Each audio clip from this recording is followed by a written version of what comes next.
Hello, I'm Caitlin Coombs with energeticcity.ca, and welcome to Council Corner, powered by the City of Fort St. John. Today we're talking to Councillor Jim Lequiere about items discussed at the Fort St. John Council meeting on August 26th. Councillor, how are you doing today? Good morning. I'm just glad to be here, and well, how can I help you out, Caitlin? What would you like to know? Wonderful. During the committee of whole, you discussed Parks and Open Spaces draft bylaw. Can you tell me more about the history of this draft bylaw and what brought it to council on the 26th? Sure, Caitlin. So, we like to think that we're proactive. And the community let us know. And, if you've ever been downtown in the spring and the summer, you've seen some camping out in the open that day. So we asked the staff, to bring forth a bylaw. And it was brought forth by Councillor Boland, if we could have a bylaw put in place for camping overnight, such what. And so that's what you mentioned there, and the staff was going to go forth and find out a bunch of information for us and bring it forward. Mm-hmm. So, hopefully in the future we can have a bylaw as far as overnight camping, whether that be in our city limits and parks and such what. Mm-hmm.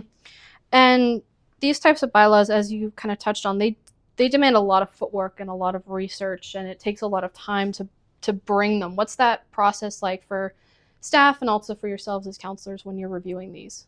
Right. So like we mentioned earlier, these bylaws, they're either brought forward, a potential bylaw, by a councillor, or, someone in the community will say to us, hey, you know what, we need a bylaw for this. Mm-hmm. So what we'll do is we'll ask staff, bring it forward as a motion, and we'll ask staff to go forward and find out the best practices for a bylaw.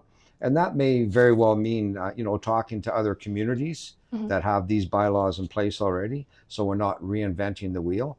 But if they don't have the bylaw, then we'll do best practices. We'll talk to our legal beagles, our legal team, talk to the subject matter experts, nonprofits, and at times we'll even go, boots on the ground and talk to the people that are actually camping or whatever the bylaw is at the time, right? Mm-hmm.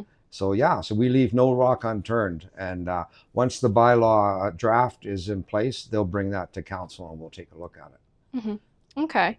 And it's not the same as the camping bylaw, but you also approved terms of reference for a committee on housing and emergency shelter. Right. So terms of reference, Caitlin, is just a fancy way of saying these are our priorities, right? And so seeing the terms of reference, and the council that's been put together, the committee, is Councillor Boland, Councillor McDougall, and Councillor Clausen. And, each one of them has their own subject matter expert, and so that's why they're on the committee. So the terms of reference in this particular instance, since we're talking about, the homeless and the vulnerable people in Fort St. John in the community. So it's to do with homelessness, addictions, mental health, health in general, housing or lack of it, working in the community, and basically why are they camping overnight? What is the issue? So you put all them together, and that's the terms of reference. The committee will work with subject matter experts, housing experts. They will even have boots on the ground and go out and talk to them and find out and say, hey, why are you guys camping? So again, terms of reference, just the priorities for the committee. Does that make sense? Yeah, absolutely. Yeah. And so now, of course, we've been talking about this committee. Boland's brought it forth a couple months ago. Now that we're at this point, what's the next step? Now that the terms of reference are approved, is this where the research starts, where the boots hit the ground? Right. So it's all molded into one. We talked about the bylaw, right? Yeah. And so with the committee that's been formed with Councillor Boland and Councillor McDougall and Councillor Clausen, they'll sit down with the subject matter experts and go over the terms of reference that we just talked about. And, in the same time, the staff in the background is working on a bylaw, and it'll all come together. And then at one time or the other in the very near future, staff will present a draft bylaw to us. and we'll look at it and we'll say, you know what, this totally meets our needs, meets our community needs. And so it may be not the following committee meeting, but the one after, it'll come to us again, and we'll pass it as a bylaw, a law. Mm-hmm. And so it'll come legal for not only our bylaws, but for the RCMP as well. Okay. Yeah, so it's not really a short process. We want to make sure that we have everything we need in place to have a proper bylaw that'll deal with the overnight camping. Mm-hmm. You know, take everything in consideration. Mm-hmm. Long and thorough rather than just slap job, it'll do for now. Exactly.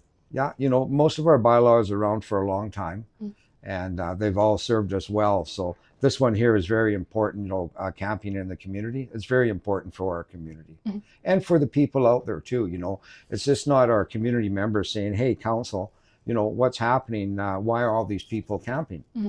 Well, you know what? Let's talk to the people. Let's find out, why are you camping? You know, is there something the community can do? And, you know, some people may say, well, this is a provincial issue. But like I said earlier, you know, Fort St. John City Council is proactive. So we want to take charge and find out what we can do to better our community. Wonderful. Yeah. And on a different note, during the council meeting, you had a few people come forward for requesting month proclamations from council and the mayor. What does it mean for those who might not know what a month proclamation is, for example? Kind of, what is that? What does it mean when council declares that September is Literacy Month or September is BC Disability Employment Month? Right. So basically the word is awareness. You know, we have lots of nonprofits in the community and lots of organizations that some people may not be aware of. So what happens is usually, you know, throughout the year, we'll get 1 to 2 to 3 groups, whether it be nonprofits. A good example of that is the Filipino community. Okay. You know, they usually come forward every year and ask us to put a proclamation in place, whether it be May or April. And they celebrate their food and they celebrate their culture.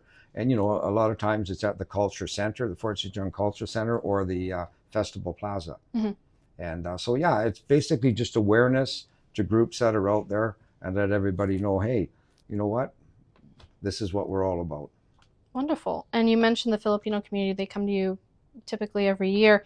Do these proclamations last just 1 year, so it's just September 2024, or can they, what's the timeline for them? Right. So most proclamations, it's usually, you know, we'll have a proclamation for the month, right? And every year they have to come back and renew it. And sometimes they'll even ask us to raise their flag, you know. But yeah, usually we have 1 to 2 to 3 proclamations a month, and they usually last a month or so. Yeah. Okay. So you can have multiple proclamations for a month. It doesn't have to be, no, September can only be X month rather than. Yeah, no, for sure, Caitlin. And, you know, quite often we'll have 2 or 3 organizations, nonprofits sitting in the council room and do proclamations one after the other. Okay. Yeah. Wonderful. And you also had a delegation come from the North Peace Community Garden Society. What's the history of the relationship between the community garden and the city? Right. So the community gardens, a great place. Food safety is basically in our OCP, which is our, you know, official community plan. We want to make sure that there's food safety there for our citizens and such what. So over the years, we've had various organizations, nonprofit organizations, operate a plot of land. And in this particular case, it's in behind the Catholic Church in town, and they've had that for quite a few years. Now the organization that's looking after it, and there's been a few, is the Garden Society. And now the Catholic Church is selling that land. So here the other day at council, the Garden Society did a nice presentation for us to say, hey, look, you know what, we're going to be out without some land here soon. So we would like you, you know, the city of Fort St. John, to help us find a new plot of land, whether that's within city limits or whether that's city land or some private land that some private people might step up and let us have. Because on any given time, there's about 50 plots of above ground flower beds and vegetable beds. And yeah, it's just great. There's a big tank of water out there. And, you know, there's various organizations that actually donate to the plot of land out there. done vegan being one, you know, with the vegetables and stuff. But Yeah. yeah, so on any given time, there's about 50 plots out there. Mhm. It's just a great place for food safety, for nonprofits, citizens, you know, seniors go out there and they'll grow their vegetables and Mhm. yeah. Yeah, no, had the opportunity to go out there the day following council, and it's lovely. There were kids running around. There was Fantastic. squash. There were flowers. There were bugs. It was just a wonderful, peaceful place to be. Yeah, it is. It's really nice. Yeah. And what are some of the steps involved in finding this location? If it's within the city, what is the roadmap for staff? Right. So right now, you know, our fantastic staff is out working with other, I would say, nonprofits and other private pieces of land out there to see what we can actually do to move it from where it is now behind the Catholic Church. Mm. And again, they'll leave.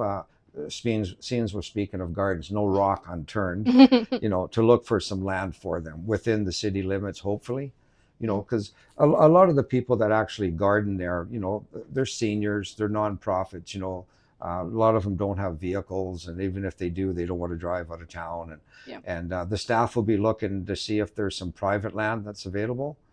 But yeah, I mean, it's a win for the city because we have food security and you know, win for the people that want to plant their vegetables out there. Mhm. I'm a gardener myself, so I love it. No, absolutely. And I mean, I live in an apartment and I don't have a very large balcony. So if someone like myself, who I also grew up in a gardening family, if I wanted to do gardening, the community garden would be an amazing place to do it. So it's a very important resource for the city. Well, very important. And you know, when it follows, like I said earlier, our official community plan, Mhm. where we value food safety. Mhm. And so, yeah, so the more we can help out these nonprofits like the Garden Society, it's fantastic. Win-win. Absolutely. Thank you again, Councillor, for joining me today. Well, you're welcome. That was Council Corner, powered by the City of Fort St. John. I'm Caitlin Coombs with energeticcity.ca. We'll see you next time.